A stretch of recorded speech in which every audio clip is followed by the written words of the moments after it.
अरे कमला, तुम यहाँ पे अचानक कैसे आई? क्या कुछ जरूरी काम है? रजनी, मेरा छोटा बेटा कुछ दिन पहले ही विदेश से यहाँ आया है और सोच रही हूँ मैं उसकी इस बार शादी कर दूँ। कोई अच्छी लड़की हो तो जरूर बताना। अरे वाह, रमेश विदेश से लौट आया?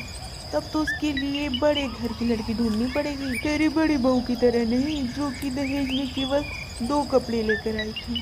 खैर छोड़ो, मेरी बड़ी बहू तो कुछ नहीं लाई, लेकिन मेरी सारी उम्मीदें मेरी छोटी बहू से है। तू एक बड़े घर का रिश्ता मेरे बेटे के लिए लेकर आ।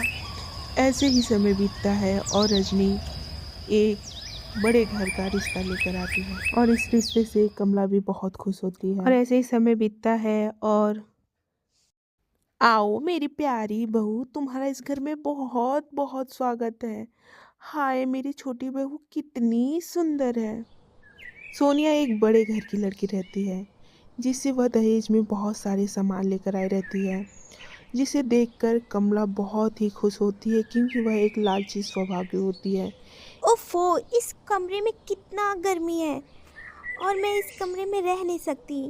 ऐसा करिए माँ जी, दहेज में जो एसी आया है वो मेरे रूम में लगवा दीजिए। बहू, वो तुम्हारे रूम में? मैं तो सोच रही थी कि हॉल में लगवा दूं। वो क्यों भला? पापा ने मुझे दहेज में दिया है, ना कि आप लोग के लिए। और वैसे भी मैं यहाँ पे समाज सेवा नहीं करने आई हूँ। और हाँ, वो टीवी भी मुझे मेरे रूम में ही चाहिए। कमला दहेज में आया हुआ एसी, टीवी और फ्रिज सोनिया के रूम में रखवा देती है।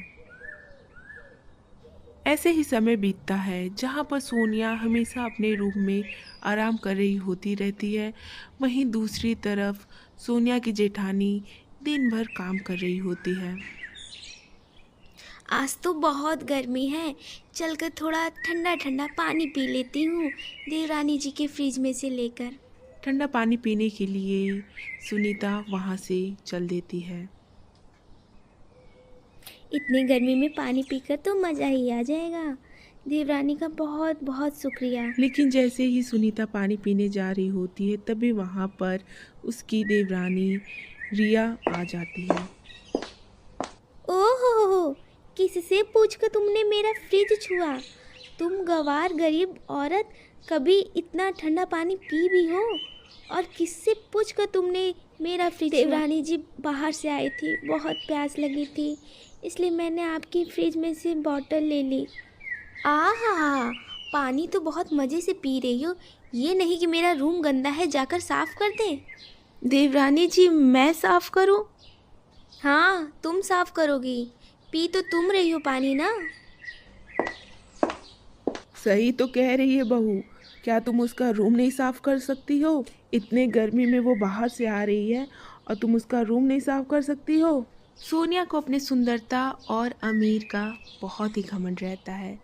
वहीं दूसरी तरफ उसकी जेठानी बहुत ही साफ दिल की होती है, लेकिन उसकी अच्छाई उसकी सास को नहीं दिखती है और वो दोनों मिलकर हमेशा रजनी को तंग करते रहते हैं और उसकी सास हमेशा उसे भला बुरा सुनाती रहती थी। इसी तरह समय बीतता है और एक रोज सोनिया सज धज कर मूवी देखने के लिए उसे देख रजनी ने कहा, देवरानी जी, मुझे भी बहुत दिन हो गए हैं बाहर गए हुए और मैंने आज तक सिनेमा हॉल नहीं देखा है। अगर आप बुरा न माने तो क्या मैं भी आपके साथ चलूं? तुमने अपने शकल भी देखी है? कपड़े पहनने का तो सेंस है नहीं तुम में, और तुम मेरे साथ सिनेमा हॉल चलोगी और मेरी कितनी इंसल्ट होगी तुम्हें पता भी है। इसलिए ज़्यादा बकबक बकबक मत करो और अपना काम करो। सोनिया की चिल्लाने की आवाज़ को सुनकर कमला वहाँ पर आ जाती है। क्या हुआ मेरी प्यारी बहू को? क्यों इतना सुबह सुबह गुस्सा कर रही है? फिर सोनिया सारी बातें अपनी सासू माँ को बताती है, जिसे सुनकर कमला को बहुत ही गुस्सा आता है। तेरी हिम्मत कैसे हुई छोटी बहू से ऐसी बातें करने की? तूने अपनी मनहूस शक्ल देखी भी है? न जाने वो कौन सी घड़ी थी जब मैंने तुझे अपनी घर की बहू बनाई थी। अपनी सास की कड़वी बातें सुनकर रजनी को बहुत ही बुरा लगता है और वह अपने कमरे में आकर रोने लगती है। और इसी तरह कुछ समय बीतता है। रजनी और सोनिया का जन्मदिन आने वाला रहता है और दोनों का जन्मदिन एक ही दिन पड़ता है। कमला अपनी छोटी बहू के लिए एक महंगी सी साड़ी लेकर आती है। ये ले सोनिया बेटा, ये तेरे लिए है। तू अपने जन्मदिन पर यही साड़ी पहनना। आखिर तेरा जन्मदिन पहला है इस घर में, और मेरी बहू तो लाखों में एक दिखनी चाहिए। ये साड़ी माँ जी, ये साड़ी मैं पहनूंगी। क्यों, तुझे पसंद नहीं आई क्या सोनिया? सोनिया बुरा सा मुंह बनाते हुए कहती है। नहीं, ये इतनी भी बुरी नहीं है। वो क्या है ना, शादी के बाद ये मेरा पहला बर्थडे है, तो डैड ने मेरे लिए चांदी का सूट बनवाया है एक महंगे फैशन डिजाइनर से, तो इस बार मैं वही पहनूंगी। हे राम, चांदी का सूट! तब तो मेरी बहू बिल्कुल परियों जैसी लगेगी।